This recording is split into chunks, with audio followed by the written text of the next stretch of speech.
வருகிறார். அரகம் நிறைந்த கரவொலியோடு அவரை வருக வருக வருக என வரவேற்கிறோம்.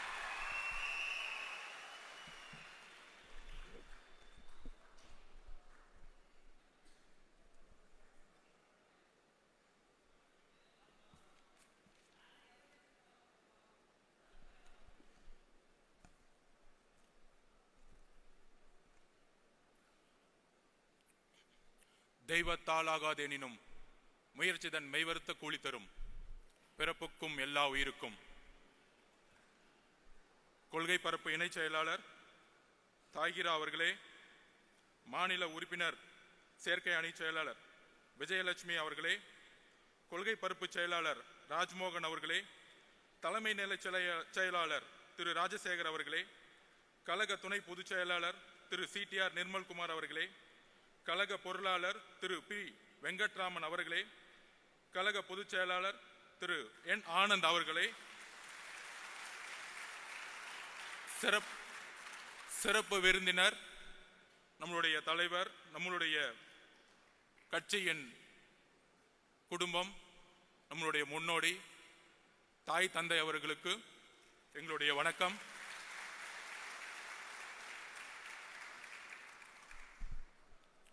தோழர்களே, கட்சியினுடைய மாநில மாவட்ட நிர்வாகிகள் அனைவருக்கும் வணக்கம். தலைவர் அவர்கள் நம்ம நிறைய கோரிக்கைகளை நிறைவேற்றணும். இன்று வரையும் மக்களால் கட்சியால் பாசமுடன் அழைத்த நம்மளுடைய தளபதியை இனி வெற்றி தலைவர் என்று ஒரே குரலுடன்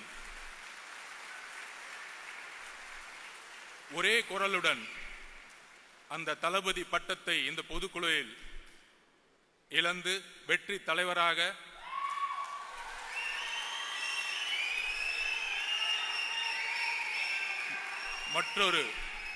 மற்றொரு தீர்மானமாக உங்கள் முன் நான் சமைக்கிறேன். ஆம் என்பவர்கள் கையை தூக்கலாம். ஆம். என்னுடைய தலைவர் அவர்களுக்கும் என்னுடைய அண்ணன் என்று சொல்லக்கூடிய விஜய் அண்ணா அவர்களுக்கும் என்னுடைய வணக்கம். இந்த அவையினுடைய பெயர் ராமச்சந்திரா. 1972 எந்த தீய சக்தியை எதிர்த்து, எந்த ஊழலை எதிர்த்து, எந்த குடும்ப ஆட்சியை எதிர்த்து ஆரம்பித்தாரோ திரு ராமச்சந்திரன் அவர்கள், அவருடைய பெயரிலிருந்து நம்மளுடைய முதல் பொதுக்குழு உதயமாகி கொண்டிருக்கிறது. என்ன ஒரு வரலாறு, என்ன ஒரு வரலாற்று இணைப்பு.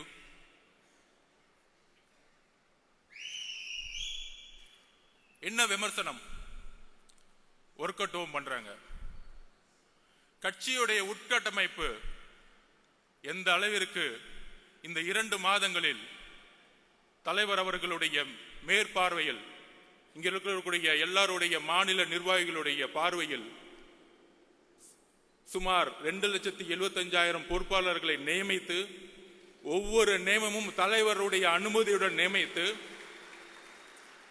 70,000 பூத் கமிட்டியில் 50,000 பூத் கமிட்டியுடைய வெரிஃபிகேஷனை முடித்து, ஒவ்வொரு நொடியும் கட்சியினுடைய உட்கட்டமைப்பில் தலைவர்களுடைய பங்கெடுப்பு அபரிமிதமானது. உட்கட்டமைப்போடு நாம் தேர்தல் போருக்கு தயாராகி கொண்டிருக்கிறோம். நீங்க சொல்ற மாதிரி ஒர்க் அவுட் ஹோம் இல்ல, உங்களெல்லாம் ரிட்டையர்மெண்ட் கொடுக்கறதுக்கு தான் ரெடி ஆயிட்டு இருக்கோம்.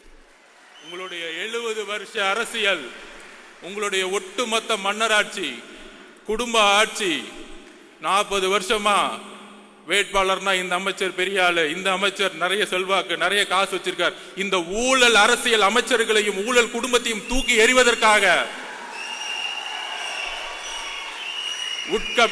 கட்சியுடைய உட்கட்டமைப்பை அமைதியாக பொறுமையாக உருவாக்கி கொண்டிருக்கிறார்.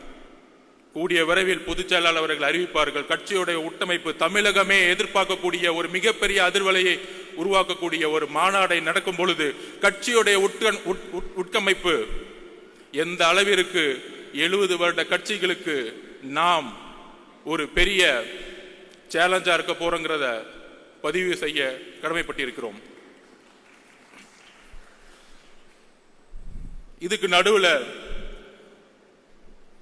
எப்ப நம்மளுடைய போராட்டம் தொடர்ந்தாலும் மாநில அரசுடைய ஜனநாயகத்துக்கு எதிரான போராட்டமாக இருந்தாலும் ஒன்றிய அரசினுடைய தமிழர்களுக்கு எதிரான கொள்கைகளாக இருந்தாலும் போராடும் பொழுது ஒரு நெரேட்டிவை செட் பண்ணிட்டு இருக்காங்க. ஒரு கருத்தை உருவாக்கிட்டே இருப்பாங்க. அதை நான் இங்க பதிவு பண்ண நினைக்கிறேன். அண்ணா யூனிவர்சிட்டியில ஒரு மிகப்பெரிய பாலியல் பிரச்சனை உருவானது. இன்றைக்கு இருந்த ஆளும் கட்சி அதை மூடி மறைக்க பார்த்தாங்க. நம்மளுடைய தலைவர் ஸ்டேட்மெண்ட் வந்த பிறகுதான் தமிழகம் முழுவதும் எங்கே சார் என்கின்ற குரல் ஒலித்தது. ஒவ்வொரு பிரச்சனைக்கும் ஒவ்வொரு வினாடியும் குரல் கொடுக்கக்கூடிய இயக்கம். அப்படி குரல் கொடுத்துட்டு நம்மளுடைய ஒரே குறிக்கோள், நம்மளுடைய மாநாட்டில் தலைவர் அவர்களும் ஒட்டுமொத்த கட்சியும் ஒரு ஒரு அஜெண்டாவை பிக்ஸ் பண்ணார். நம்மளுடைய ஒரே அரசியல் எதிரி திமுக, ஊழல், குடும்ப ஆட்சி, அதோடு சேர்ந்து கொள்கை எதிரி பிஜேபி. தமிழர்களுக்கு எதிரான கொள்கைகளை உருவாக்கக்கூடிய அரசை நாம் எப்பொழுதும் எதிர்ப்போம். இந்த டைரக்ஷன்ல நம்ம கரெக்டா போயிட்டு இருக்கும் பொழுது இந்த புலி அமைதியா தூங்கிட்டு இருக்கும்போது திடீர்னு ஒரு ஆடு என்ன பார்க்க மாட்டீங்களா, என்னையும் பார்க்க மாட்டீங்களா அப்படின்னு என்ன நெரேட்டிவ் செட் பண்றாங்கன்னா, திமுக கூட்டணியை உருவாக்கிட்டோம், எதிர்கட்சிகளை எப்படி செட் பண்றது, எவ்வளவு பெரிய நெரேட்டிவ் தெரியுங்களா? இதுதான் மத்தியில் ஆளும் பிஜேபி செஞ்சுட்டு இருக்கு மற்ற மாநிலங்கள்ல. ஆனா இங்க எப்படி செய்யறாங்கன்னா, அதாவது போன 2ஆம் ஆண்டுக்கு பிரசாந்த் கிஷோர் வந்தார். ஒரு நண்பரா ஒரு ஆலோசனை சொல்லலாம். ஏன் வந்தாரு? எதிர்காலத்தில் முதலமைச்சராக கூடிய எல்லா தகுதியும் நம்மளுடைய தலைவருக்கு இருக்கு. தமிழக வெற்றி கழகம் ஆட்சியை அமைக்கக்கூடிய வலு இருக்கு. இளைஞர்களோட செல்வாக்கு, பெண்களோட செல்வாக்கு, ஒட்டுமொத்த தமிழ்நாடோட செல்வாக்கு இருக்குங்கிற ஒரு ஸ்ட்ராட்டஜிக் வியூல இங்க வராரு. அவருடைய பதிவு பண்றாரு, பேட்டி கொடுக்கிறாரு. மக்களை அவரு முழுமையாக 24 மணி நேரம் சந்திப்பதற்கு முன்பாகவே 20% மக்களை சந்திக்கும் பொழுது அப்ப அவருடைய ஒரே ஒரு கடமை, அந்த கடமை இன்னும் சில நாட்களில் முடிவற்று ஒவ்வொரு நொடியும் மக்களை நோக்கி என்னுடைய தலைவரும் இங்க கட்சியில் இருக்கக்கூடிய ஒவ்வொரு பொறுப்பாளர்களும் வரும்பொழுது மக்களுடைய உண்மையான பிரச்சனைகளை சொல்லக்கூடிய ஒரே தலைவராக கட்சியாக தமிழகத்தில் இருக்கும். இப்படி நம்மளுடைய பயணம் போயிட்டு இருக்கும் பொழுது நம்ம ஏதோ பிரசாந்த் கிஷோர் அவர்கள் கூட்டிட்டு வந்தவொடனே ஒரு பெரிய டிஎம்கே நமக்கு எதிராக ஒரு கட்டமைப்பு உருவாக்குனாங்க, பீகார் ஹிந்தின்னு. இப்ப திமுக என்ன பண்ணிருக்காங்கன்னா, ஒரு பெரிய நிறுவனம் இருக்கு பெண்ணுன்னு சொல்லிட்டு தன்னுடைய மருமகனை வச்சு நடத்திட்டு இருக்காங்க. அதோட சேர்ந்து ஐபேக் அப்படி ஒரு நிறுவனத்தோட சைன் போட்டிருக்காங்க. ரிஷி அவர்கள் யூபியிலேருந்து வந்தவர், முழுக்க பிஜேபிக்காக ஒர்க் பண்ணவர். அதுக்கப்புறம் ராபின் சர்மா மகாராஷ்டிராவில் காங்கிரஸுக்கு எதிராக ஒர்க் பண்ணவர். அதுக்கப்புறம் திரு சுனில் அவர்கள். ஏன்னா இவங்க பேர்லாம் ஏன் சொல்றேன்னா, பிகேவை பத்தி என்னெல்லாம் பேசினாங்களோ இந்த மீடியாவில் பதில் கொடுக்கணும்ல, எங்களுக்கும் அரசியல் தெரியும்ல.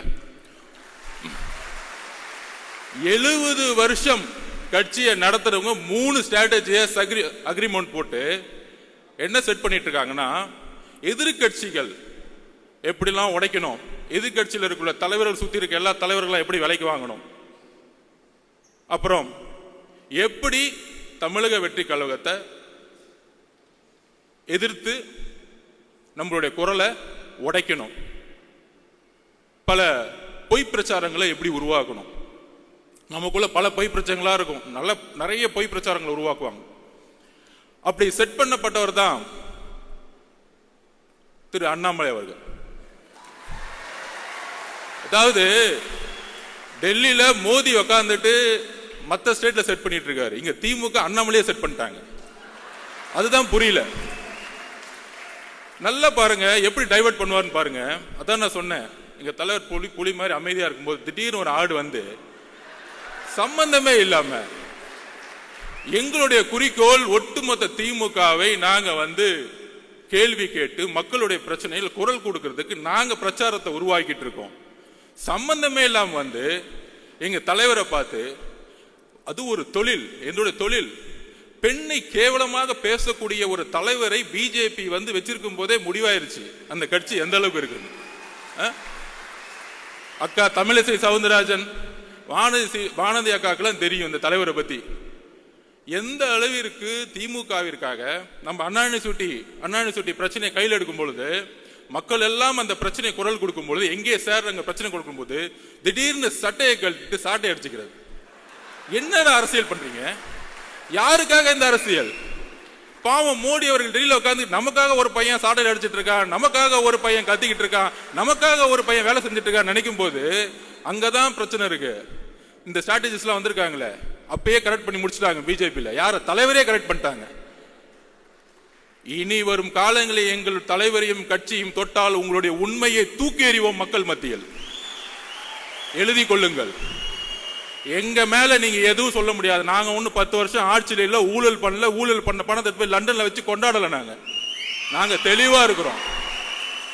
ஏன் தலைவர் வருஷத்துக்கு 1000 கோடி ரூபாய் சம்பாதிக்கிறத விட்டுட்டு வராரு. நீங்க ஆட்சிக்கு வந்துட்டு ரெட் ஜெயின் கம்பெனி நடத்தி சினிமால சம்பாதிச்சுட்டு இருக்கீங்க. இதுவா அரசியல்? 2018 2021 ரெட் ஜெயின் கம்பெனியுடைய வருமானம் என்ன? 2021 ஆட்சி அமைத்த பிறகு ரெட் ஜெயின் கம்பெனியுடைய வருமானம் என்ன? அரசியல் அதிகாரத்தை வைத்து சம்பாதிக்கக்கூடிய எந்த செயலும் ஊழல் தான்.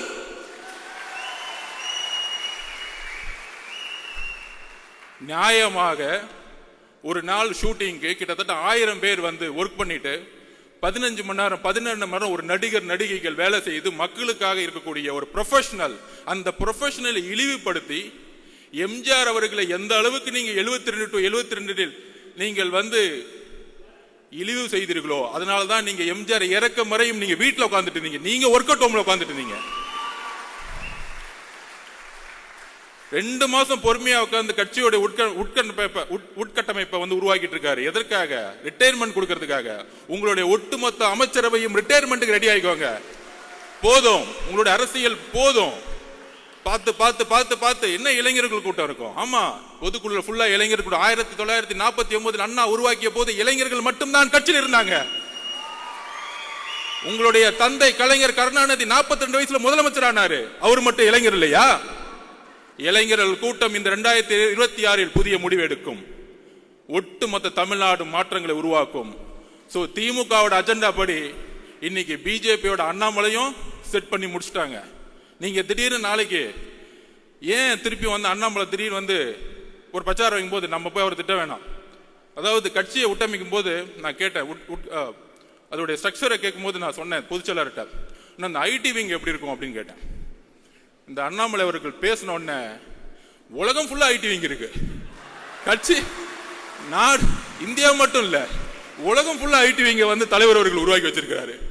ஐடி விங்க போட்டு கொஞ்சம் கண்ட்ரோல் பண்றதுக்காக தான் ஐடி விங் இருக்கணுமே தவிர திமுக மாதிரி ஒரு 300 பேரை போட்டு யாரா திட்டலாம், ஒரு 200 ரூபாய் கொடுத்துட்டு யாருக்கு லைக் போடலாம், அப்பான்னு சொன்ன உடனே வந்து ட்ரெண்டிங் எப்படி உருவாக்கலாம், இந்த செட்டிங் வேலைலாம் எங்களுக்கு கிடையவே கிடையாது. சொன்ன அடுத்த செகண்ட் 2 நாள்ல கண்டென்ட்டும் கொடுக்க வேணாம், இதை செய்யுங்கன்னு சொல்ல வேணாம், அடுத்த செகண்ட் அவங்க எடுத்து போடுறாங்க டேட்டாவை. இத பாருங்க, நீங்க சொன்னதுக்கு இது பதில். நான் பொதுச்செயலாளர் சொல்ல, அண்ணே கொஞ்சம் கண்ட்ரோல் பண்ணுங்கண்ணே, போதுண்ணே விட்டுருங்கண்ணே, பாவண்ணே, எவ்வளவுதான் பிரியாணி போடுவீங்க, போதும். அதனால திரு அண்ணாமலை அவர்களே, உங்களுடைய பிரதமர் மோடி அவர்களுக்கு உண்மையாக இருங்கள், உங்களுடைய தலைவர் அவர்களுக்கு உண்மையா இருக்கு. அதனாலதான் எந்த மீட்டிங்னாலும் கூப்பிடுறதே இல்லை, அடுத்த நாள் கூப்பிடுறாங்க மீட்டிங் கூப்பிட்டா. கட்சியோடைய தலைவரை வந்து மீட்டிங்ல வச்சுக்கிறது இல்ல. சோ உங்க கட்சிக்கு பூத் கமிட்டி மீட்டிங்ல இல்ல, அதுக்குள்ள ஏன் கட்சியை பார்த்து ஏன் தலைவரை பார்த்து என்ன ஒரு பெண்களை நோக்கிய விமர்சனம், எழுதி வைத்துக் கொள்ளுங்கள். பெண்களை நோக்கிய விமர்சனம் தூக்கி எறியப்படுவார்கள் தமிழக அரசியலில். எழுதி வைத்துக் கொள்ளுங்கள்.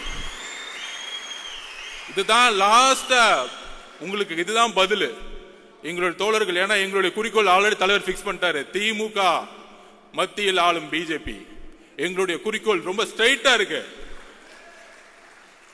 சும்மா திடீர்னு திமுக செட் பண்ணி தாவேக்கள் குழப்பம், ஜாதி பிரச்சனை. இங்க எங்கப்பா ஜாதி இருக்கு? எங்களுக்குள்ள ஒரு ஜாதியும் கிடையாது. இந்த ஜாதியை உருவாக்குனது நீங்க. 70 வருஷமா திமுக தான் ஜாதியை உருவாக்கி தேர்தல் அரசியல் வச்சிட்டு இருக்கீங்க. யாருக்கு தெரியுதோ? எனக்கு தெரியும். அங்கிருந்தா வந்த வேலை பார்த்துட்டு உடனே கேட்பாங்க, நீங்க அங்கதானே வேலை பார்த்தீங்க? திரு எம்ஜிஆர் அவர்களும் 20 வருஷத்துக்கு மேல அங்கதான் வேலை பார்த்தாரு. உண்மை தெரிஞ்சிச்சு, வெளியே வந்துட்டாரு. அவ்வளவுதான் சப்ஜெக்ட். எம்ஜிஆர் நடிச்சிருந்தா உட்காந்து கான்ட்ராக்ட் வாங்கிட்டு சம்பாதிச்சுட்டு இருக்கலாமே, ஏன் வெளியே வந்தாரு? அண்ணாவுடைய குறிக்கோளை நிறைவேற்ற முடியல, வெளியே வந்தாரு. ஜெயிச்ச பிறகு அண்ணாவோட குறிக்கோளை நிறைவேற்றினார். இன்றைக்கு அண்ணாவுடைய குறிக்கோளையும் பெரியார் அவர்களுடைய குறிக்கோளையும் நிறைவேற்றக்கூடிய ஒரே தலைவர் எங்களுடைய தலைவர். ஒரே கட்சி தமிழக வெற்றியோட கழகம். ஏனென்றால் இன்றைக்கு வரைக்கும் அறிவாலயத்தில் நீங்க பெரியார் போட்டோ வச்சது இல்ல, இன்றைக்கு அறிவாலயத்தில் அம்பேத்கர் சிலை நீங்க வச்சது இல்ல. நீங்க சமூக நீதி பத்தி பேசிட்டு இருக்கீங்க. என்ன சமூக நீதி? என்ன சமூக நீதி இருக்கு? வேங்கவேல் பிரச்சனைல யாரு தவறு செய்தா அப்படின்னு பார்த்தா, யாரு வந்து தண்ணியை குடிச்சாங்களோ அவங்களே தவறு செஞ்சுட்டாங்க. என்ன ஒரு சட்டம் ஒழுங்கு! வா வா சூப்பர்! என்ன ஒரு அப்பா! யாராச்சும் போய் கம்ப்ளைண்ட் கொடுத்தா போதும். யாராச்சும் கம்ப்ளைண்ட் கொடுத்தா விசாரணை கிடையாது, அவங்க மேலேயே பழிய போட்டுரு, கேஸ் முடிஞ்சு, ஃபைல் க்ளோஸ்டு. இதுதான் இன்னைக்கு சட்டம் ஒழுங்கு. ஒரு பெண்ணு போய் பிரச்சனைன்னு சொல்லிட்டு அண்ணா குடிச்சா எஃப்ஐஆர் லீக் பண்ணிரு, அந்த பெண்ணை வந்து கேவலமா பேசட்டும் சமூகம். இதுதான் காவல்துறை. நம்ம காவல்துறையை திட்டுறோம். காவல்துறையெல்லாம் திட்டவே கூடாது. காவல்துறையை யார் கண்ட்ரோல் பண்ணிட்டு இருக்கா? நம்மளுடைய அப்பா ஹோம் மினிஸ்டர் தான். அப்பா வேற யாரு? ஹோம் மினிஸ்டர் சரியில்லை. பிரச்சனை ஹோம் மினிஸ்டர் சரியில்லை. இங்க காவல்துறை பாவம், அவர் என்ன பண்ணுவார்? ஐபிஎஸ் அதிகாரி மேல இருந்து ஆர்டர் வரணும்ல. மேல இருந்து ஆர்டர் வராம இல்ல தூக்கி 3 பேரை போட்டு, ஏன்? OBC consolidation. இந்த அரசியல தூக்கி எறிங்க. தலித் மக்களை ஏன் தலிதா பார்க்க கூட மனிதனா பாருங்க. ஒரு பிரச்சனை ஒரு குழந்தைக்கு, அது யாரா இருந்தா என்ன? அது யாரா இருந்தா என்னன்னு கேட்டேன். அக்ரகாரத்துல ஒரு பிராமின் வந்து குடிச்சாலும் நான் கொஸ்டின் கேட்போம். எந்த ஜாதியா இருந்தாலும் எங்களுக்கு கவலை இல்ல. மனிதம் தான் என்னுடைய தலைவருக்கும் எங்களுக்கும் முக்கியம். மனிதத்தை நேசியுங்கள். ஒரு தவறு நடந்தால் ஒரு காவல்துறை எடுக்கக்கூடிய முடிவுகள் அரசியல் ரீதியாக இருக்கிறது. அதனால்தான் காவல்துறைக்கு வந்து இன்னைக்கு வந்து கை வந்து கட்டப்பட்டிருக்கு. ஆனா இங்க இருக்கக்கூடிய அரசியல்வாதிகள் இல்ல காவல்துறை தவறு செய்யுது, காவல்துறை இயக்கக்கூடிய அதிகாரம் தான் தவறு செஞ்சுட்டு இருக்கீங்க. அதை நாம் உணர்த்தணும். அப்புறம் தலைவர் சொன்னார், பாசிசமா பாயசமா? அதுக்கு நான் எக்ஸ்பிளைன் பண்ணிட்டேன். நிறைய பேர் உட்காந்து டிவி டிபேட்ல பேசினாங்க, அது என்ன பாயசம்? அவருக்கு அந்த அரசியல் தெரியல. நான் எக்ஸ்பிளைன் பண்றேன். அதுக்கு ஒரு வரலாற்று காரணம் இருக்கு. நேஷனல் பாசிஸ்ட் பார்ட்டி முசோலினி அவர்களால் 1ஆம் உலகப் போருக்கு பிறகு தொடங்கப்பட்ட கட்சி. அந்த கட்சியோட குறிக்கோள் தொழிலாளர்களையும் ஏழ்மையும் ஒழித்து ஒரு அரசியல் அதிகாரத்தை மக்களால் உருவாக்குவது. அப்படி உருவாக்கும் பொழுது ஒரு இனவாத அரசியலை அவங்க வந்து கையில் எடுத்தாங்க. அதே இனவாத அரசியலை பிஜேபி எடுத்து தேர்தல் அரசியலை கையில் எடுக்கும் பொழுது அதற்கு தான் அதன் பெயர் பாசிசம் என்று சொன்னோம்.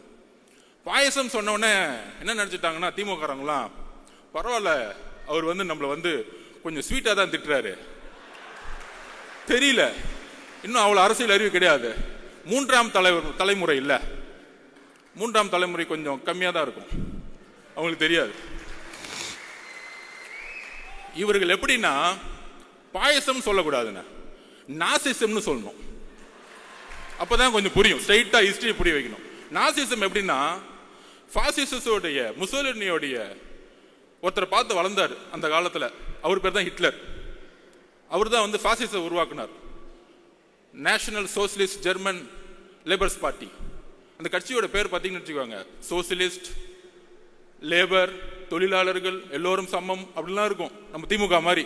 ஆஹா எவ்வளவு அழகா இருக்கு. அண்ணா அவர்கள் உருவாக்கி ரொம்ப அழகா இருக்கும். அண்ணா 3ஆவது தலைமுறையில ஒன்னே ஒண்ணுதான் ஊழல். சும்மா பேருக்கு வந்து பேசிக்குவோம், ஜனநாயகமே இருக்காது. நம்ம சட்டசபையில் பேசுவாங்கல்ல, நம்ம ராஜ்மோகன் அவர்களை போய் நம்ம எப்படி அவையை வந்து நடத்தினாரு, அவரை வந்து நம்ம வந்து ஸ்பீக்கர் ஆகிடலாம். சட்டசபை பார்த்தீங்கன்னா எப்படி இருக்குன்னா, எதிர்கட்சி தலைவர்கள் பேசுறத காமிக்கிறதே கிடையாது. வேல்முருகன் அண்ணன் பேசினா கூட காமிக்கிறது கிடையாது, ரொம்ப ஓவரா பேசுற. உட்காரு, என்னடா ஜனநாயகம்? சட்டசபையில் பேசினா கூட ஒன்லி முதல்வர் பேசுவார், அங்கிருந்து பேப்பர் வரும், திடீர்னு முழங்குவார், கேமரா அவர் மட்டும் காமிக்கும். எதிர்கட்சி தலைவரை நான் கேட்கிறேன், எதிர்கட்சி தலைவர் சபையிலே இருக்க மாட்டார், வெளியே போயிருப்பாரு, அவரை பார்த்து கேட்டுட்டு இருப்பாரு. 10 மானிய கோரிக்கை ஒரே நாள் நிறைவேற்றப்படும். உங்க அப்பா கலைஞர் காலத்துல கூட அதை நிறைவேற்ற முடியல, பண்ணதில்ல. எவ்வளவு பெரிய தவறு! மானிய கோரிக்கைங்கிறது ஒவ்வொரு டிபார்ட்மெண்டோடைய ஒரு உயிர் நாடி. ஒவ்வொரு நாளும் மக்கள் அந்த எதிர்கட்சி தலைவர்களும் ஒவ்வொரு உறுப்பினர்களும் ஒவ்வொரு மானியத்தை நோக்கி கல்வி மானியம் மறந்து உட்கார்ந்து 2 நாள் டிபேட் பண்ணுவாங்க. ஆனா இன்னைக்கு எப்படி பிஜேபியோடைய பாராளுமன்றம் நடக்குதோ அங்கேயாச்சும் லைவ் போடுறாங்க, இங்க லைவும் கிடையாது. ஆனா இங்கிருந்து எம்பிகள் போய், நம்ம அக்கா கனிமொழி அக்காலாம் போய், ஜனநாயகம் பறிக்கப்படுகிறது, ஜனநாயகம் பறிக்கப்படுங்க, பேச விடல. இங்க என்ன நடக்குது? எல்லாரையும் பேச விடுறீங்களா? எத்தனை நாள் சட்டமன்றம் நடக்குது? மக்களுடைய குரல் வலிகளை நீங்கள் வந்து சட்டசபையில் நெருக்கணும்னு நினைக்கிறாங்க. அங்கதான் ஜனநாயகம் இல்லை. சட்டசபையிலே ஜனநாயகம் இல்லைன்னா வீதிகளில் எப்படி ஜனநாயகம் இருக்கும்? இங்க ஜனநாயகமே இல்லை. சோ நான் சொல்ல வந்தது என்னன்னா, எப்படி ஹிட்லர் முசோலினி பார்த்து வளர்ந்தாரோ அதே மாதிரி நம்மளுடைய இன்றைய திமுக, அண்ணா இருக்கும்போது திமுக வேற, கொஞ்சம் அடுத்துக்கு அப்புறம் வந்தவங்க வேற. நம்ம கலைஞர் வந்தவொடனே கொஞ்சம் குடும்ப திமுகவா மாத்தினாரு, ஒரு 10 குடும்பம் இருக்கும். இப்ப திமுக அப்படின்னா ஒரே குடும்பம், 10 குடும்பம் எல்லாம் கிடையாது, எல்லாரும் கிளம்பு, எல்லாம் ஒரே குடும்பம் தான். என் பையன், அடுத்தது இன்னொருத்தர் இருக்கார், மருமகன், 2 பேர் தான். மித்த 10 குடும்பம். இதுதான் கலைஞர்கிட்ட இருந்தும் இன்னைக்கு இருக்கக்கூடிய முதல்வருக்கும் உள்ள வித்தியாசமே. அங்க வேணாலும் நல்ல அப்பாவா இருக்கிறார், தமிழகத்திற்கு அப்பாவாக நீங்கள் இல்லை, நீங்கள் இல்லை. கள்ளக்குறிச்சியில் 70 பேர் இறந்தாங்க. 70 பேர் இறக்கும் பொழுது நீங்கள் அங்க போகல. ஏன் போல? எதுக்கு போல? கள்ளக்குறிச்சியில் இறந்தவன ஐஏஎஸ் மாத்துறாங்க, ஐபிஎஸ் மாத்துறாங்க. ஒரு வார்டு கவுன்சிலருக்கு நம்ம ஒரு வீடு கட்டினா வந்து நிக்கிறாரு, எனக்கு ஏன்டா கமிஷன் கொடுக்க மாட்டேங்கிற வீடு கட்டுறேன்னு. அப்ப இவ்வளவு பெரிய கள்ளச்சாராயம் காய்ச்சற உங்களுக்கு அந்த துறையோட அமைச்சருக்கு ஒன்னும் தெரியாதான், அங்க இருக்க எம்எல்ஏக்கு ஒன்னும் தெரியாதான், கவுன்சிலருக்கு ஒன்னும் தெரியாதான், ஐஏஎஸ் ஆபீசர் மட்டும் சஸ்பெண்ட். என்ன ஒரு அரசியல்? விசாரணை கமிஷன் என்ன ஆச்சு? 70 பேர் இறந்தாங்க, என்ன ஆச்சு? எல்லாம் க்ளோஸ், ஃபைல் க்ளோஸ். தமிழக மக்கள் மறந்துடுவாங்க, நம்ம 1000 ரூபாய் கொடுத்துட்டா போதும். அப்புறம் சொல்ற மாதிரி டக்குன்னு வந்து பட்ஜெட்டுக்கு அப்புறம் இன்னைக்கு பாத்தீங்கன்னு வச்சுக்குவாங்க, பட்ஜெட்டுக்கு வெளியே ரூன் போட்டுருவாங்க. தமிழ் மேல ஏதாவது நேசிக்கிறாங்களாம், பட்ஜெட்டுக்குள்ள ஒண்ணுமே இருக்காது. அதாவது எப்படி வந்து ஒருத்தர் கோடீஸ்வரன் கேட்டா பேரை வந்து கோடீஸ்வரன் பேர் வச்சிருங்க, கோடீஸ்வரன் எல்லாம் அந்த மாதிரிதான் ரூன்னு போட்டுட்டாங்க. பட்ஜெட் வந்து சிறந்து விளங்கிருச்சு. 5 லட்சம் கோடி லோனு, எல்லா லோனையும் மறைச்சாச்சு, ஆனா வளர்ந்துருச்சு. ஸோ இந்த மாதிரி பொய் மீடியா செட்டிங்ஸ், அப்புறம் யூடியூப்ல 20 பேர் செட்டிங்ஸ், எங்க பார்த்தாலும் நம்ம திறந்தோம்னா அப்படியே அப்படியே அவங்க மட்டும்தான் தெரியும். இல்ல நடுவில் நம்ம அண்ணாமலை வந்து திடீர்னு டைவர்ட் பண்ணி விடுவார் நம்மளை திட்டின உடனே. ஆனா இப்ப அவங்களுக்கு பயம் வந்துருச்சு, என்னப்பா நம்மளை கொஸ்டின் கேட்கறதுக்கெல்லாம் ஆளே கிடையாது, இத்தனை நாள் வரைக்கும் ஒருத்தர் வந்துட்டாரு, இவர் எப்படிப்பா அடக்கிறது? இவரு மக்கள் பயணத்தில் வரும் பொழுது பேரதிர்வுகளை ஏற்படுத்தும், பேரதிர்வுகளை ஏற்படுத்தும். அவர் கேட்கக்கூடிய ஒவ்வொரு கேள்வியும் மக்கள் மனசில் இருக்கக்கூடிய கேள்வி கேட்கக்கூடிய சிந்தனைகளா மாறும். இதை தான் பயப்படுறோம். அதனாலதான் தமிழக வெற்றி கழகத்தின் மீது கடுமையான எதிர்ப்புகளும், ஆளுங்கட்சி, எதிர்கட்சி, ஒன்றிய கட்சி, எல்லா கட்சி எதிரி. நீங்க யார் கூட சேர்ந்தாலும் சரி, சிங்கிளா மெஜாரிட்டியோட எங்களால ஜெயிக்க முடியும். அதுக்கு சொல்லுவாங்க நிறைய அரசியல் புலிகள், தரவுகள் பாத்தீங்கன்னா, இல்ல இவ்வளவு பர்சன்டேஜ் தான் இருக்கு, எவ்வளவு பர்சன்டேஜ் தான் இருக்கு அப்படிலாம் செட் பண்ணிட்டு டிஎம்கேக்கு ஃபேவரா வந்து எல்லாம் கிளீனா பேசிட்டு இருப்பாங்க. எந்த அளவுக்கு வந்து நடிப்புனா, கெட் அவுட் மோடின்னு ஒரு பிரச்சாரத்தை உருவாக்குவாங்க திமுக. எல்லா ஊடகவியலாருக்கும் நான் பதிவு பண்றேன். நமக்கு வந்து பார்த்தா தெரியும், நம்ம எல்லாம் ஒன்றிய அரசு பயங்கரமா திமுக தான் இருக்கு, தமிழ்நாட்டில் வந்து ஒன்றிய அரசை பிஜேபி எதிர்க்கக்கூடிய ஒரே கட்சி அப்படிங்கிற ஒரு பிரச்சாரத்தை தவிர இந்த 3 எலெக்ஷன் வேற எந்த அஜெண்டாவும் உங்களுக்கு கிடையாது. எலெக்ஷன்ல ஜெயிக்கிறதுக்கு மட்டும்தான் பிஜேபியை அவங்க எதுக்கக்கூடிய ஒரு விஷயம். கெட் அவுட் மோடின்னு இப்போ திடீர்னு ஒரு பச்சாத்தை உருவாக்குவாங்க. ஆனா கெட் அவுட் மோடின்னு சொல்லும்போது மோடி ஊர்லயே இருக்க மாட்டார் தமிழ்நாட்டில். ஆனா மோடி வரும்பொழுது அப்பாவும் பையனும் போயிட்டு வெள்ளை கொடையை பிடிச்சிட்டு இருப்பாங்க அப்படி ஏர்போர்ட்ல. நான் சத்தியமா பார்த்தது இல்லை. மழை பெஞ்சா நம்ம கருப்பு கலர்ல தான் கொடையை பிடிச்சிருப்போம். ஸோ அந்த அளவிற்கு பிஜேபியோட மறைமுகமாக இப்ப அதிமுக போய் சேர்ந்தாங்க, விமர்சனம் வருது, மக்கள் முன்னாடி நிக்கிறாங்க, மக்கள் ஏத்துக்கல, அதனால அதிமுக தோல்வி வருது, பிஜேபினால தோல்வி வருது. ஏன்னா முதல் நாளே முஸ்லீம் கிறிஸ்டியன்ஸ் நம்ம தலித் தோழர்களுடைய ஓட்டு 18% இழந்துருவாங்க பிஜேபி கூட யார் சேர்ந்தாலும். இது எல்லோருக்கும் தெரிந்த அரசியல். அப்ப அட்லீஸ்ட் இந்த மக்கள் முன்னாடி நிக்கிறாங்க, தோல்வியை அக்செப்ட் பண்றாங்க, அவங்க விமர்சனத்தை எதிர்கொள்றாங்க. ஆனா மிகப்பெரிய ஆபத்து என்ன தெரியுமா? எதிர்க்கிற மாதிரி எதிர்த்துட்டு இங்க நாடகம் ஆடிட்டு இருக்காங்க பாத்தீங்களா, இந்த அண்ணாமலை அவர்கள் கூடயே வச்சுக்கிட்டு. இதுதான் மிகப்பெரிய ஆபத்து. அதனால்தான் நம்ம நாசிசம்னு சொல்றோம். முசோலினி ஹிட்லர் 2 பேரும் சேர்ந்துகிட்டு ஒரு அரசியலை இங்க உருவாக்கி கொண்டிருக்கிறார்கள். அந்த அரசியலை தமிழகத்தில் தூக்கி எறியக்கூடிய ஒரே கட்சியாகவும் தலைவராகவும் இருப்பதனால தான் நம்ம மேல இவ்வளவு பெரிய விமர்சனங்கள் வருது. அதை நம்ம புரிஞ்சுக்கணும். ஏன்னா இங்க இருக்க கட்சியில் இருக்கக்கூடிய ஒவ்வொரு நிர்வாகிகளும் அடுத்த 13 மாதங்கள் தேர்தல் பிரச்சாரத்தில் நாம் ஒன்று சேர போறோம். உங்களுக்கு கீழே இருக்கக்கூடிய 70,000 பூத் மெம்பர்ஸ் நீங்க தான். இந்த வேர்கள் தான் நம்மள சென்ட் ஜார்ஜ் கோட்டையில தலைவர் அவர்களை உட்கார வைக்க போகுது. இங்க இருக்கக்கூடிய ஒவ்வொரு நிர்வாகிகளும் கடுமையான போராட்டத்திற்கு நம்ம மனசு வச்சுக்கணும். கடுமையா கண்டிப்பா எஃப்ஐஆர் போடுவாங்க, மிரட்டுவாங்க, போராட்டம் நடத்தின அலோ பண்ண மாட்டாங்க. அதையும் மீறி இவங்க சொல்றாங்களே இவர் களத்துக்கு வர மாட்டேங்கிறாரு, போராட்டம் பண்ண மாட்டேங்கிறாரு. என்ன போராட்டம் பண்ணிட்டு இருக்கீங்க? போராட்டம்னா என்ன பண்ணிட்டு இருக்கீங்க? கமிஷனர் பர்மிஷன் வாங்கி ஒரு இடத்துல போர்டு வச்சுக்கிட்டு 6 மணிக்கு மேல என்ன ஏன் விடலன்னு கேட்கறதா போராட்டம்? இதுவா போராட்டம்? என்ன போராட்டம் தமிழகம் கண்டது? முதலில் சட்ட சீர்திருத்தத்தை, அரசியலமைப்புடைய சட்ட சீர்திருத்தத்தை, ஃபர்ஸ்ட் அமெண்ட்மெண்டை உருவாக்கியது தமிழ்நாடு. இத்தனைக்கும் அன்றைக்கு அண்ணா அவர்களும் பெரியார் அவர்களும் எந்த அரசியலிலும் முதலமைச்சராக கிடையாது, அதிகாரத்தில் கிடையாது, சமூக நீதிக்காக உருவாக்கிய தமிழ்நாடு. அதுதான் போராட்டம். ஜெயபிரகாஷ் நாராயணன் எமர்ஜென்சிக்கு எதிராக 1977 உருவாக்கினாரே மிகப்பெரிய மக்கள் போராட்டம். அதுதான் போராட்டம். பர்மிஷன் வாங்கி 6 மணிக்கு போர்டு வச்சுட்டு அதுதான் தலைவர் சொன்னாரு. என்ன சார் போராட்டம் பண்றாங்க? நடிக்கிறாங்க எல்லாம். மக்கள் முன்னாடி மீடியா முன்னாடி நின்றுட்டு போர்டை பிடிச்சிட்டு. அன்னைக்கு டீலிமிடேஷன் நடந்துட்டு இருக்கும்போது அண்ணாமலை அவர்கள் போராட்டம் பண்ணிட்டு இருக்காரு. எங்கன்னா வீட்டுக்கு வெளியே நின்றுக்கிட்டு. ஏன்னா ரோட்டுக்கு போனா தூக்கிட்டு போயிடுவாங்க, பிளைட் மிஸ் ஆயிடும். என்ன போராட்டம் இதெல்லாம்? நீங்க என்ன பார்த்து போராட்டம் தெரியுமா? வெயிட் பண்ணுங்க, இன்னும் 2 மாசம் போராட்டம்னா என்னன்னு காமிக்கிறோம். உண்மையான போராட்டத்தை எங்கள் தலைவர் தமிழகத்திற்கு அண்ணாவுக்கு காமிப்பார், ஜெயபிரகாஷ் நாராயண வழியில் காமிப்பார். உண்மையான போராட்டம் என்ன? நாங்கள் உண்மையாக மக்களுக்காக போராட்டத்தை உருவாக்கி கொண்டிருக்கிறோம். நாங்க அதை தெளிவா இருக்கிறோம். நடிக்கணும்னு அவர் சொல்றதா எப்பயுமே நம்ம உண்மையா இருப்போம். ஒரே குறிக்கோள் தான், மக்கள் கிட்ட உண்மையா இருப்போம், சமநிலையா இருப்போம். அதை நிர்வாகக்கூடிய ஒரே கழகம் இன்றைக்கு. எல்லாம் காம்ப்ரமைஸே கிடையாது. எல்லா கட்சியும் காம்ப்ரமைஸ். ஒன்னு மணி, ஒன்னு ஊழல், ஒன்னு குடும்பம், சொல்றதுக்கு ஒண்ணுமே இல்லை. விமர்சிக்கவே வேணாம். இனிமேட்டு நம்மளுடைய உரிமை, நம்மளுடைய கடமையை நோக்கி நம்ம போவோம், மக்கள் கிட்ட போவோம். அதுக்கான போராட்ட களத்தை தலைவர் அவர்கள் கட்சியுடைய கட்டமைப்போடு உருவாக்கி கொண்டிருக்கிறார். அதை நாம் நம்புவோம்.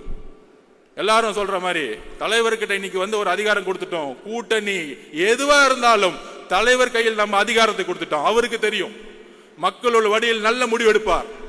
அந்த முடிவு 2026 மாற்றத்தை உருவாக்கும்.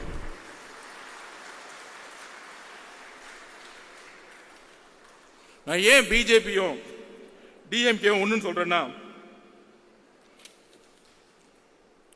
இது கூட்டணி கட்சிகளுக்கு புரியணும். அதை நான் தரவுகளோட பதிவு பண்றேன். அது உதாரணம் சொல்லணும்ல. ஏதோ ஒரு குற்றச்சாட்டு பண்ணிட்டு நம்ம அப்படியே கிளம்பிட்டோம். எதா இருந்தாலும் ஃபேக்ட் இருக்கணும். தலைவர் சொல்லுவாரு ஃபேக்ட் இருக்கணும், தெளிவு இருக்கணும். அதுக்கு நான் பதிவு பண்றேன். 2014 ஜெயலலிதா மேடம் இந்தியா முழுவதும் பிஜேபியோட அலை இருந்துச்சு. ஆனா மேடம் ஜெயலலிதா ஒரு செட் பண்ணாங்க. மோதியா லேடியா தேர்ந்தெடுத்த தலைவி, தமிழகத்தினுடைய தலைவி. அதோடைய நெரேட்டிவ் தான் 19 திமுக கையில் எடுத்தாங்க. மதவாதத்திற்கு எதிரான அரசியல் அதை கையில் எடுத்தாங்க. கடுமையான ஒரு பிரச்சார மூலம் மிகப்பெரிய வெற்றி. அந்த வெற்றி அப்ப திமுக ஒன்று சொன்னாங்க, திரு ராகுல் காந்தி அவர்கள் பிரதம மந்திரி வேட்பாளர், அவர்தான் எதிர்காலத்தில் இந்தியாவை வழிநடத்த முடியும். திமுக அதற்கு ஒரு மனதாக குரல் கொடுக்கிறோம். வெஸ்ட் பெங்காலையும் போய் சொன்னார். ஆனா ஜெயிச்சுட்டு வந்த பிறகு 2021 என்ன செட்டிங் நடந்துச்சு டெல்லியில, இந்தியா அலையன்ஸ் உருவாக்குனாங்க. நீங்க இப்ப யோசிச்சு பாருங்க, 2004 நான் ஸ்டூடெண்டா இருக்கும்போது கலைஞர் ஒரு கூட்டணியை உருவாக்குவார்.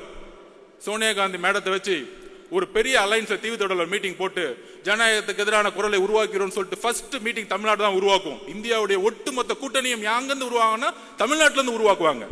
பிரதம மந்திரி தேர்ந்தெடுக்கக்கூடிய வலிமையை தமிழ்நாட்டில இருந்து உருவாக்குவாங்க. அப்படி உருவாக்கும் பொழுது 2021 அப்புறம் அவர் வழியில் வந்தேன்னு சொல்றவங்க 2021 அப்புறம் அமைதியாயிட்டாங்க. அதாவது இங்கிருந்து கத்திட்டு இருப்பாங்க, நாங்கள் பிஜேபி எதிர்க்கிறோம், மதவாதத்தை எதிர்க்கிறோம், மோடி எதிர்க்கிறோம். ஏன்? ஓட் பேங்காக. இப்படி எதிர்த்தா முஸ்லிம் தோழர்களும் கிறிஸ்துவ தோழர்களும் தலித் தோழர்களும் ஓட்டு போட்டுருவாங்க. இங்கதான் ஒரு பொய் இருக்கு நான் சொல்றேன். நீங்க என்ன நரேட்டிவ் செட் பண்ண, அந்த நரேட்டிவ் நான் உடைக்கிறேன். ஏன் உடைக்கிறோம் அப்படின்னா 21 அப்புறம் தமிழகத்தில் விசிகே ஒரு இந்தியா அலையன்ஸ் மீட்டிங்கை திருச்சி நடத்தினாங்க, வெல்லும் ஜனநாயகம்னு. ஏன் திமுக தலைமையில இந்தியாவோட அலையன்ஸ் மீட்டிங்கை தைரியமா பிஜேபிக்கு எதிராக நீங்க நடத்தல? பதில் சொல்லுங்க. இன்னைக்கு ஏன் ராகுல் காந்தி அவர்கள் பிரதம மந்திரி வேட்பாளராக நீங்க சொல்லல? இதற்கும் பதில் இருக்காது. இதுதான் நடிப்பு. சோ மேல நாங்க ராகுல் காந்திக்கு பிரதம மந்திரி வேட்பாளராக நாங்க சொல்ல மாட்டோம். இங்க ஒரு எதிரியை உருவாக்குவாங்க, பிஜேபி, அண்ணாமலை. கேமரா டெய்லியும் பாத்தீங்கன்னா அண்ணாமலை சுத்தி இருக்கும், திமுகவை சுத்தி இருக்கும். திமுகவை எதிர்க்கக்கூடியவங்க யாரு? 5% இருக்கக்கூடிய பிஜேபி. இன்னொரு மித்த கட்சியெல்லாம் அமைதி பண்ணிட்டாங்க. அக்கா சொல்றாங்க 4% மேல தாண்டாது அப்படின்னு. சோ அக்கா சொல்றதை கேட்டுக்கலாம். அப்ப டெய்லி மீடியால என்ன தெரியும், இவர் கத்துவாரு, இவங்க பதில் கொடுப்பாங்க. திடீர்னு இருமொழிகள் அண்ணா சொன்னார் ஒரே தட்டி, தமிழகத்தில் இருமொழி கொள்கை எப்பொழுதும் இருக்கும், அதுவரை நான் ஆட்சி செய்து கொண்டிருக்கிறேன். இது நீங்க காப்பாத்தல, அண்ணா உருவாக்கிட்டாரு. டீலிமிட்டேஷன் புரோகிராம் கொண்டு வருவாங்க, உடனே பிஜேபி ஏத்து நிற்கும், ஆமான்னு சொல்ல இவங்க நிற்கும். இந்த அரசியலை நம்ம கண்ணு முன்னாடி மீடியா செட்டிங்கோட பார்க்கவே வச்சுட்டு இருக்காங்க. அப்ப என்ன நினைப்போம்? ஓகே, மதவாதத்தை எதிர்க்கிறதுக்கு இன்னைக்கு திமுக மட்டும்தான் இருக்கு. சோ மதவாதத்தை இருக்கக்கூடிய கூட்டணி கட்சிகள் இன்றைக்கு இருக்கக்கூடிய திமுக செய்யக்கூடிய ஊழல், அமைச்சர்கள் செய்யக்கூடிய ஊழல், குடும்பம் செய்யக்கூடிய ஊழல், பாலிசியோடைய ஃபெயிலியர்ஸ், தலித் மக்களுடைய எதிர்ப்பு, ஜாதி அரசியல், இதெல்லாம் ஓரமா வச்சுக்கிட்டு டெய்லியும் மீட்டிங்ல மதவாத அரசியலை மதவாத அரசியல் தமிழகத்தில் நம்ம தூக்கி எறிஞ்சிட்டோம். 4 எலெக்ஷன் தோத்துட்டாங்க. வரக்கூடிய 2026 தேர்தல் உங்களுடைய ஊழல் ஆட்சியை எப்படி எம்ஜிஆர் அவர்கள் தீய சக்தியை தூக்கி எறிந்து ஊழலற்ற ஆட்சி உருவாக்கணும்னு நினைச்சாரோ அந்த குறிக்கோளை இன்றைக்கு கூட்டணி கட்சிகள் இழப்பதனால் என்ன பிரச்சனை வரும்னு சொல்லிடுறேன். மக்களுடைய அன்றாட பிரச்சனையை இழந்திருக்கக்கூடிய கட்சிகள் தன்னுடைய இருப்பிடத்தை இழக்கும் பொழுது இங்கு பிஜேபி வளரக்கூடிய சூழ்நிலையை திமுக உருவாக்கி கொண்டிருக்கிறது. அது ஒரே ஒரு உதாரணம் சொல்லிடுறேன். திரு வைகோ அவர்கள் சிறந்த பேச்சாளர், தமிழ் தேசியத்துக்காக மிகப்பெரிய பேசுவார். ஆனால் கூட்டணி கட்சியை எப்படி ஹேண்டில் பண்ணாங்க? 2021 நம்ம தலைவர் சொன்னாரு, அதிகார பகிர்வு. ஏன்? எல்லோரும் சமமாக நினைக்கக்கூடிய சிந்தனை இருப்பதனால் அதிகார பகிர்வுன்னு சொன்னாரு. வேற எதுவும் கிடையாது. நம்ம கூட வரவங்க எல்லாருக்கும் அதிகாரம் கொடுக்கணும். அதிகாரம் கொடுக்கும் பொழுது அந்த அதிகாரம் பரவலாக்கும் பொழுது மக்களுடைய முன்னேற்றம் இருக்கும். திரு வைகோ அவர்களை எப்படி காலி பண்ணாங்க தெரியுமா? 6 தொகுதி கொடுத்துட்டு டிஎம்கே சிம்பிள் நிக்க வச்சுட்டாங்க. இன்னைக்கு வைகோ அவர்களுக்கு சட்டசபையில மெம்பர்ஸே கிடையாது. கடைசியில் அவருடைய மகன் ஒரு அமைச்சர் முன்னாடி கண் கலங்கி அழுகுறார், நான் சொந்த சிம்பிள் தான் நிப்பேன் அப்படின்னு. இதுதான் உங்களுடைய கூட்டணியுடைய அடக்குமுறை, இதுதான் சர்வாதிகாரம், இதுதான் நாசிசம், இதுதான் ஹிட்லர். ஜனநாயகம் பேசிக்கொண்டு ஹிட்லர் எப்படி ஆட்சியை பிடித்த பிறகு ஒரு டிக்டேட்டர்ஷிப்பை அரசை உருவாக்கினாரோ, ஜனநாயகத்தை பேசி ஆட்சிக்கு வந்தவுடன் வெறும் பிஜேபி எதிர்ப்பு என்ற ஒற்றை காரணத்தை வைத்து நீங்கள் தொடர்ந்து 3 தேர்தல்கள் வென்று கொண்டு அதை உடைக்கக்கூடிய ஒரே சக்தி எங்களுடைய கட்சி தலைவரும் தாவேக்காவும் தான். அதற்கான பயம்தான் எங்கள் மீது பல தரப்பட்ட விமர்சனங்கள். அந்த நாடகத்தன்மையோட நான் ஒரு கொஸ்டின் கேட்கிறேன் கூட்டணி கட்சிகளுக்கு. தமிழகத்தினுடைய பிரச்சனைகளை ஏன் குரல் கொடுக்க கூட்டணி கட்சிகள் இன்று அமைதியாக இருக்கிறது? அமைதியாக இருக்கும் பொழுது மக்களுடைய உணர்வு எப்படி வெஸ்ட் பெங்கால்ல கம்யூனிஸ்ட் தோழர்கள் அமைதியாக இருக்கும் பொழுது எப்படி பிஜேபி 2ஆம் இடத்துக்கு வந்ததோ, அதே போல திமுக பிஜேபி வளர்க்கிறதுக்கான எல்லா வேலைகளையும் செய்து கொண்டிருக்கிறது. டெல்லியில மேல செட்டிங் பண்ணிக்கிட்டு இங்க எதிர்க்கிற மாதிரி எதிர்க்கிறது. ஏன்னா அவங்களுக்கு முதலமைச்சர் ஆகணும், தான் பையனை உட்கார வைக்கணும், அவ்வளவுதான் அஜெண்டா, வேற ஒன்றும் கிடையாது. டீலிமிட்டேஷன் மீட்டிங் நடத்தினாங்களே, பாவம் முதலமைச்சர்கள் வந்துட்டாங்க. அண்ணா அக்கா வழிமொழிறாங்க, தம்பி பேசுறாரு, அப்பா பேசுறாரு. என்ன குடும்ப மீட்டிங்? பேசாம ஒரு பர்த்டே ஃபங்க்ஷன் வச்சிடலாமே. டீலிமிட்டேஷன் மீட்டிங்கா இல்ல பிறந்த நாள் விழாவா அது? சோ அந்த அளவிற்கு அரசியலை எந்த அளவிற்கு மக்கள் முன்னாடியும் தன்னுடைய மீடியாவுடைய பலத்தினாலும் நாங்கள் தான் ஒரு டிக்டேட்டர்ஷிப், நாங்கள் தான் ஜனநாயகவாதி சொல்லக்கூடிய ஒரு போலி ஜனநாயகவாதிகள், தன்னுடைய ஊழலை மறைப்பதற்கான போலி ஜனநாயகவாதிகள். எப்படி நான் காங்கிரஸை பார்த்து கேட்டனோ, ஏன் 2024 ராகுல் காந்தி அவர்களை பிரதம மந்திரியாக நீங்கள் முன்னிலைப்படுத்தவில்லை? தமிழக காங்கிரஸ் தொண்டர்கள் இதை யோசிக்க வேண்டும்.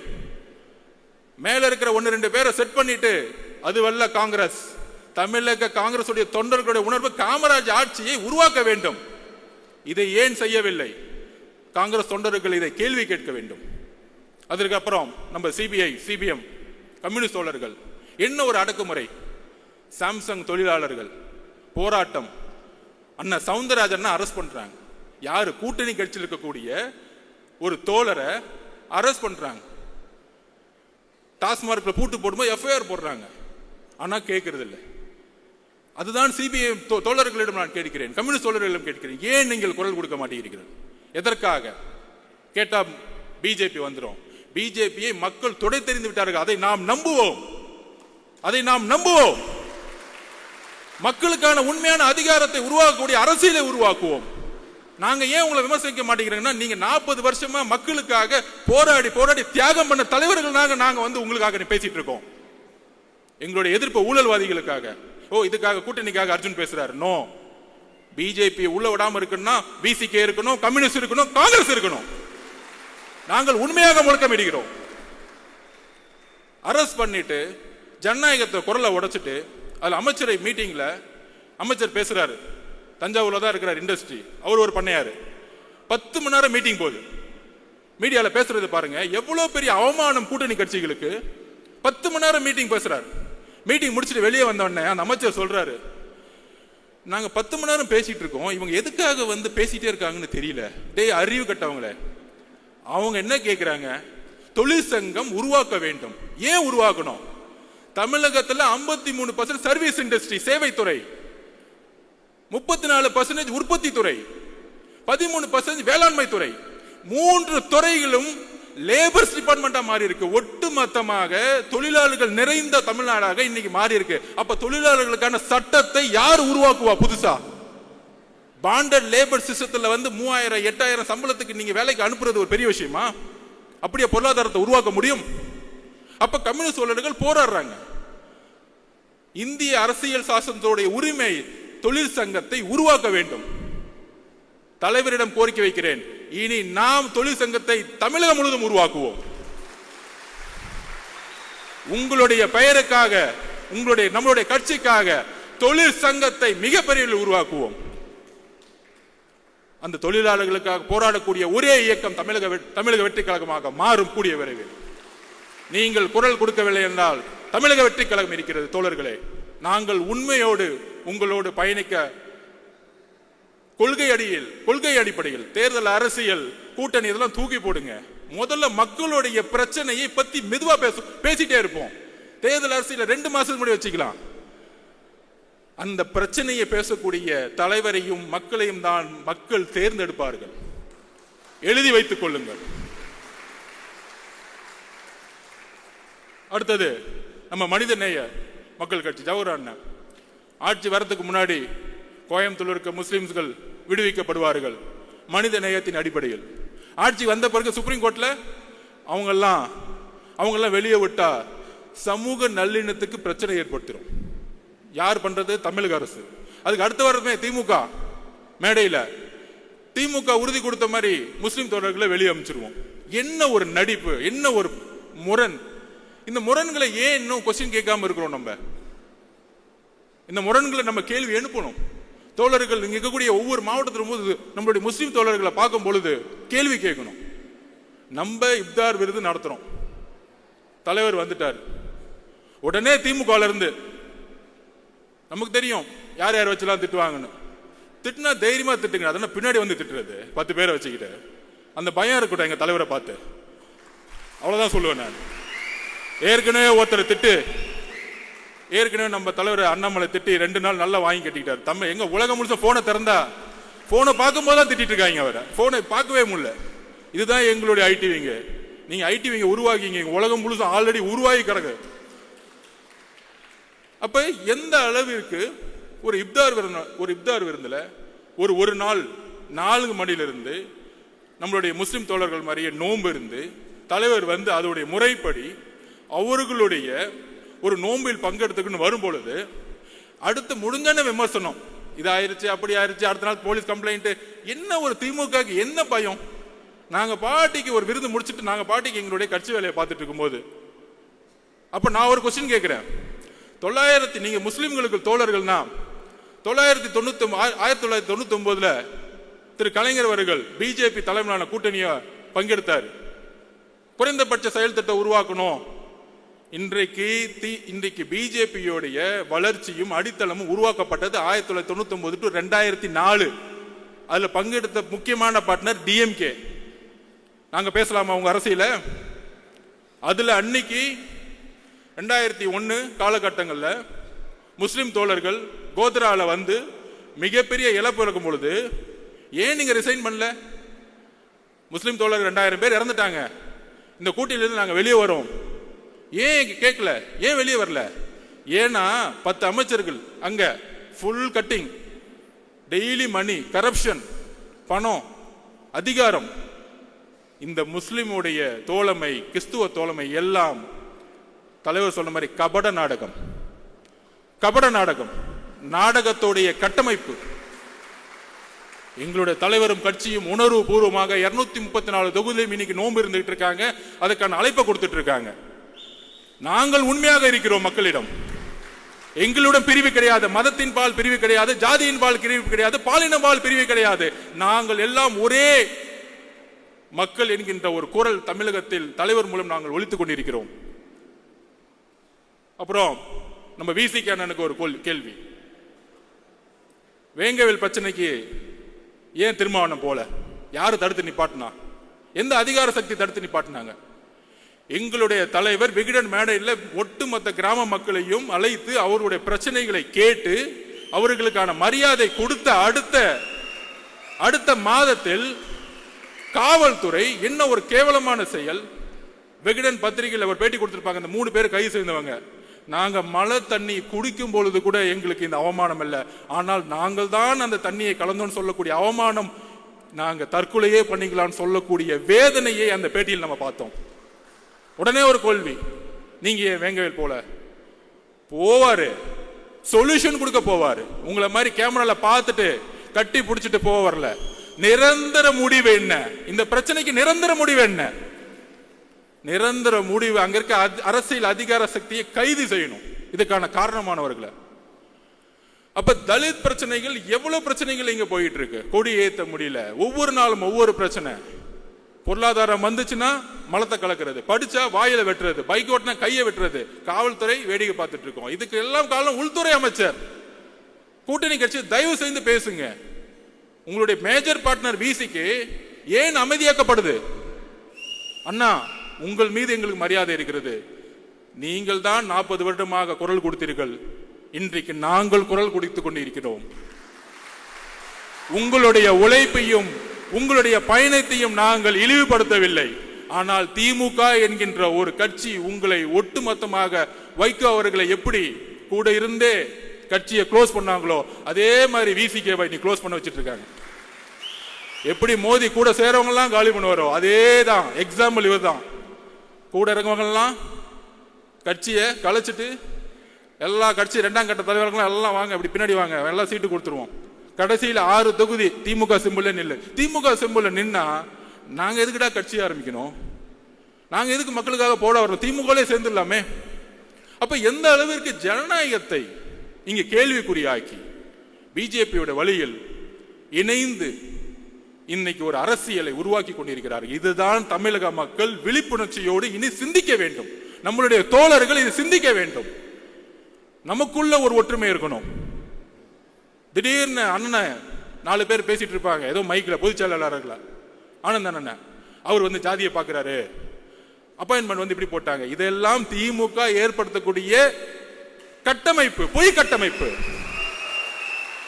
எப்படி ஹிட்லர் அவர்கள் கோயபிள்ஸை உருவாக்கினாரோ அதே மாதிரி இங்க 20-30 கோயபிள்ஸை உருவாக்கி யூடியூப்ல பேசிட்டு இருப்பாங்க, டிவில பேசிட்டு இருப்பாங்க. இந்த கோயபிள்ஸை உடைக்கிறதுக்கு 2ஆம் உலக போர் அப்ப தெரியும். இந்த பக்கம் பிரிட்டிஷ் சண்டை போட்டு இருப்பாங்க, இந்த பக்கம் ஹிட்லர் முசோலினி சண்டை போட்டு இருப்பாங்க. ஆனா அமைதியா ஒரு சக்தி இருக்கும், அதுதான் அமெரிக்கா. அமைதியா கட்டமைப்பு உருவாக்கி ஒரு நியூக்ளியர் வெப்பனை ரெடி பண்ணி அமைதியா பார்த்துட்டே இருப்பாங்க. திடீர்னு வந்து ஜப்பான் மேல ஒரு நியூக்ளியர் வெப்பனை போடுவாங்க, அதோட வார் க்ளோஸ்ட். இன்னைக்கு உலகத்தோடைய நம்பர் 1 அமெரிக்கா. பிரிட்டிஷும் கிடையாது, ஜெர்மனும் கிடையாது, பிரான்சும் கிடையாது. அந்த நியூக்ளியர் வெப்பன் தான் எங்களுடைய தலைவர். அமைதியா இருக்கிறன்னா ஒரு பெரிய செயல் திட்டம் உருவாகிட்டு இருக்கு. நீங்க ரிட்டையர்மெண்ட்டுக்கு ரெடி ஆகிட்டு இருக்கீங்க, அடுத்து சிறை போறதுக்கு ரெடி ஆகிட்டு இருக்கீங்க. காவல்துறை எப்படி கிளீன் பண்ணணும், பொதுப்பணித்துறை எப்படி கிளீன் பண்ணணும், பெண்களுக்கான பாதுகாப்பை எப்படி உருவாக்கணும், இந்த தலித் மக்களுக்கான பாதுகாப்பை எப்படி உருவாக்கணும், முஸ்லிம் தோழர்களுக்கும் கிறிஸ்துவ தோழர்களுக்கும் பாதுகாப்பு மட்டுமல்ல வளர்ச்சியை எப்படி உருவாக்கணும். இந்த பாதுகாப்பு வார்த்தையெல்லாம் விடுங்க, உண்மையான வளர்ச்சி. எத்தனை முஸ்லிம்ஸ்கள் இன்னைக்கு வந்து தலித் மக்கள் வந்து இன்னைக்கு வந்து ஒரு பிசினஸ் மேனா இருக்கிறாங்க, எத்தனை பேர் இருக்கிறாங்க பொருளாதாரத்தில் உயர்ந்து. இதுதான் 70 வருஷமா இவன் கட்டமைச்சக்கூடிய வளர்ச்சி. இவங்க சொல்லுவாங்க ஜாதி 100 உடனே பேசுவாங்க, ஜாதி 1000 வருஷமா இருக்கு, இதை உடனே எப்படி ஒழிக்க சொல்லலாம் திமுக பார்த்து. அதே காலகட்டத்தில் நம்பூதிரிபாடு அவர்கள் அரசியலை மாற்றினார். காங்கிரஸ் இல்லாத முதலமைச்சர், அதற்கு அப்புறம் அண்ணா. நம்பூதிரிபாடு அவர்களால் உருவாக்கிய கம்யூனிஸ்ட் கட்சி இன்றைக்கு ஜாதியின் கட்டமைப்பில் உருவாக்கிய தேர்தல் அரசியலை ஒழிச்சிருக்கு. இன்னைக்கு கம்யூனிஸ்ட் பார்ட்டி இன்னைக்கு கேரளால ஒழிச்சிருக்கிறாங்க. தோழர்னு சொல்லக்கூடிய 20 வயசு பெண்ணை கூட இன்னைக்கு எம்எல்ஏ ஆக்குறாங்க, மினிஸ்டர் ஆக்குறாங்க. ஆனா தமிழகத்தில் நடந்துட்டு இருக்கா? பேசிக்குவாங்க, அங்க யாருப்பா இருக்கிறா? அங்க 60% நம்பால் தான்ப்பா இருக்கிறாங்க. இன்னும் நம்பால் எல்லாருமே நம்பால் தான்ப்பா. என் தலைவரை பொறுத்த வரைக்கும் எல்லாமே நம்பால் தான். தோழர்களே, தலைவருடைய குறிக்கோள் இங்க இருக்கக்கூடிய எல்லோரையும் ஒரே, இங்க ஆதவ அர்ஜுனாவும் சரி, அர்ஜுனாவும் ஆனந்தனும் சரி, எல்லோரும் ஒரே குரல் தான், ஒரே பார்வை தான். நமக்குள்ள அந்த ஒற்றுமை இருக்கு. அதிகாரம்லாம் கிடையாது. என்னுடைய வேலையை நான் செஞ்சுட்டு இருக்கேன். இங்க ஒவ்வொருத்தரும் அவருடைய வேலையை நாம் இணைப்பின் மூலம் உருவாக்கும் பொழுது மிகப்பெரிய அரசியல் சக்தியை உருவாக்கும். இதுதான் அண்ணா வலியுறுத்தினார். அண்ணா அப்படிதான் ஜெயிச்சார். இவங்க சொல்றாங்க அது எப்படி நீங்க ஜெயிச்சிருங்க, 1 வருஷம் தானே ஆச்சு, அப்படிலாம் பேசுவாங்க. நான் அதுக்கு ஒரு உதாரணம் சொல்றேன். 1971 எலெக்ஷன் வந்துச்சு. 1967 அண்ணா அவர்கள் வெற்றி பெற்று இறந்த பிறகு முதல் தேர்தல் எம்ஜிஆர் அவர்களுடைய துணையுடன், மாவட்ட செயலாளர் கட்சியுடைய துணையுடன் இவர் வந்து முதலமைச்சர் ஆறாரு. எலெக்ஷனை வந்து முன்னாடியே வைக்கிறாங்க, பின்னாடி வைக்க வேணாம், 1 வருஷம் முன்னாடியே வைக்கிறாங்க. 1971 எலெக்ஷன் நடந்துச்சு. எம்ஜிஆர் அவர்களுடைய போராட்டம், எம்ஜிஆர் அவர்களுடைய பிரச்சாரம், கட்சியுடைய ஒட்டுமொத்த பொதுக்குழு, மாவட்ட செயலாளர் கட்டமைப்பு எல்லாம் திமுக இருக்கு, கலைஞரிடம் இருக்கிறது, பணம் இருக்கு, முதலமைச்சர், ஆட்சி அதிகாரம். நீங்க சொல்றக்கூடிய 1949 இருந்து அண்ணா அவர்கள் உருவாக்கிய கட்டமைப்பை கலைஞர் கையில் வச்சிட்டு இருக்கார். எவ்வளவு பெரிய சக்தி! கலைஞரும் ஒரு இளைஞர், எவ்வளவு பெரிய சக்தி! இந்த சக்தியை ஒரு துரோகத்தின் அடிப்படையில் எம்ஜிஆர் அவர்களை வெளியே அனுப்புறாங்க. எம்ஜிஆர் வெளியே வரும்போது எந்த மாவட்ட செயலரும் கூட கிடையாது, கட்சி கட்டமைப்பு கிடையாது. தோழர்கள், இதுதான் நீங்க புரிஞ்சுக்கணும். கட்சி கட்டமைப்பு கிடையாது, பெரிய பணபலம் கிடையாது. ஆனால் எம்ஜிஆர் அவர்கள் 1977 ஜெயிச்சு இறக்கும் வரைக்கும் ஜெயிச்சுட்டே இருந்தார். அதுக்கான காரணம் தெரியுமா? கலைஞரிடம் கட்டமைப்பு, பணபலம், அதிகாரம், காவல்துறை எல்லாம் இருந்துச்சு. ஆனா வெற்றி பெற்றதுக்கு காரணம், எம்ஜிஆருக்கான காரணம் ஒன்னே ஒண்ணுதான். எம்ஜிஆரிடம் உண்மை இருந்தது, கலைஞர்களிடம் அநீதி இருந்தது. மக்கள் உண்மையை நம்பினார்கள், மக்கள் உண்மையை நம்பினார்கள். அதனாலதான் நீங்க சொல்லக்கூடிய 45%, 30%. 1971 கலைஞர் எடுத்த பர்சன்டேஜ் என்ன தெரியுமா? 48%. 184 தொகுதி, கூட்டணி சேர்ந்து 203 தொகுதி. இத்தனை மிகப்பெரிய வெற்றியை இன்றைய வரைக்கும் எந்த தலைவரும் பெற்றது கிடையாது. எம்ஜிஆருடன் சேர்ந்திருந்ததால், துரோகத்தால் அந்த வெற்றியை 1977 இழந்தார். அப்ப கலைஞரும் திமுகவும் அடைந்த, அண்ணா உருவாக்கிய கட்டமைப்போடு திமுக ஏற்பட்ட ஓட் பேங்க் என்ன தெரியுமா? 24%. 48% எப்படி 24% குறைந்தது? ஏனென்றால் மக்கள் உங்களிடம் உண்மை என்பதை புரிந்து கொள்ளும் பொழுது 24% மக்கள் வெளியேறி உண்மையான தலைவரிடம் இணைந்தார்கள். அப்படி உண்மையாக மக்கள் நம்மளுடைய தலைவரிடம் இணையக்கூடிய காலம் 2026. இதுதான் நான் உதாரணமா சொல்றேன். இந்த உதாரணம், இந்த கணக்கெடுப்பு, இன்னுமேட்டு கணக்கெடுப்பு பேசக்கூடிய புலிகளுக்கு பதில் இதுதான். இந்த புலிகளுக்கு எல்லாம் பதில் சொல்ல வேணாம். அது புலிகள் இல்ல, எலிகள், திமுகவுடைய எலிகள். நிறைய எலிகளை விட்டுருக்காங்க, அது கண்டுக்கூடாது. நம்ம டிவியை பார்க்கறத விட்டுட்டு நம்ம பயணத்தை நம்மளுடைய களத்துக்கு தைரியமா சொல்லுவோம். நீங்கள் தான் இந்த நாட்டின் மன்னர்கள் மாதிரி. நாம் வெற்றி பெறும் பொழுது மன்னர் குடும்பம் அகற்றப்பட்டு நாம் மன்னர்களாக உருவாக்கக்கூடிய தலைவரை நாம் உருவாக்கி இருக்கிறோம். அதே மாதிரி அடுத்த ஒரு விஷயம், நம்ம எல்லாம் மனசை உடைக்கிறதுக்கு இதெல்லாம் பேசிக்குவாங்க. இல்ல பெரிய கூட்டணி திமுக, மக்களுடைய பிரச்சனைகளை தினமும் பேசாத எந்த கூட்டணியும் எவ்வளவு பெரிய தோல்வி அடைங்கிறதுக்கு ஒரு உதாரணம் சொல்றேன். 2011 தேர்தல், 2011 தேர்தலில் ஒரு விமர்சனம், ஜெயலலிதா அம்மாவை பார்த்து, தூங்கிட்டு இருக்காங்க, உடம்பு சரியில்லை, கட்சியில் இருக்கவங்க வெளியே போயிட்டாங்க, கட்சி கட்டமைப்பு போயிருச்சு. அப்ப எழுதி வச்சுக்கோங்க, திமுக 30%, கலைஞர் என்ன நினைச்சாரு? திமுக 30%, காங்கிரஸ் சேர்த்துக்கிட்டா 10%, 40%, பிஎம்கே 8%, 48, விசிகே 3-4%, எல்லாரையும் சேர்த்து 55%. 2011 200 தொகுதி ஜெயிச்சிருவோம் ரிப்போர்ட் கொடுத்தாங்க. இதே மாதிரி தான் இப்ப சொல்லிக்கிறாங்களே, 200 தொகுதியை ஜெயிச்சிருவோம். அப்ப அவங்க அப்பா 2011 சொல்லிக்கிட்டாரு 200 தொகுதியில் ஜெயிச்சிருவோம் அப்படின்னு.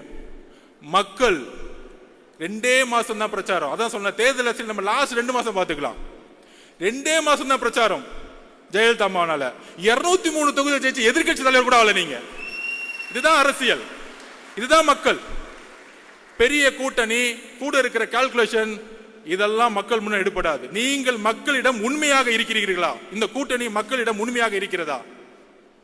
அந்த தேர்தல் 2011 காங்கிரஸ், அதே காங்கிரஸ் 8% வாங்கினாங்க, பிஎம்கே அதே % வாங்கினாங்க.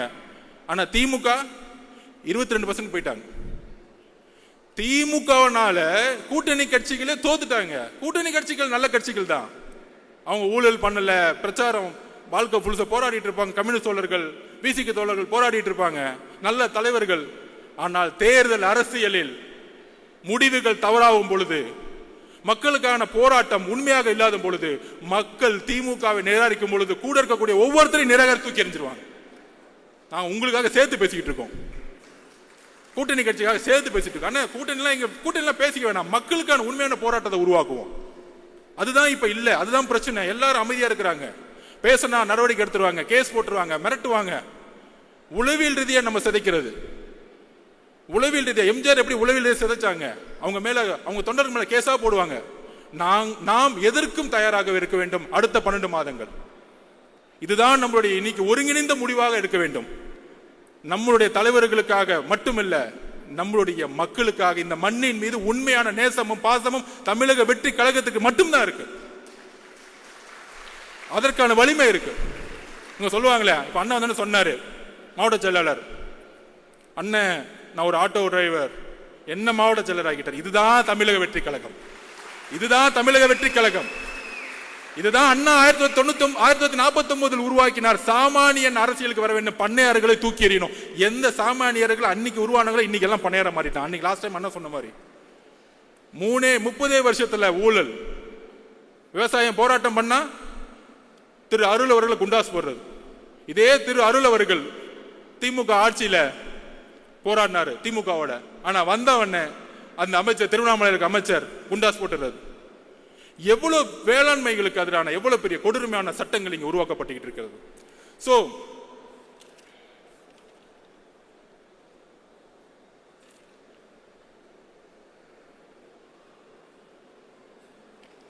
விமர்சனம் நம்ம மீது, தலைவர் மீதும் எந்த அளவுக்கு இனி வரும் காலங்களில் அருவருக்கத்தக்க விமர்சனங்கள் வருங்கிறது எனக்கு இப்பையிலிருந்தே தெரிய வருது. ஆனால் அதற்கு ஒரே பதில், 1980 96 வரைக்கும் திரு ஜெயலலிதா மேடத்தை வந்து உடல் ரீதியாக திமுக மேடைகளில் அவமானப்படுத்துவாங்க.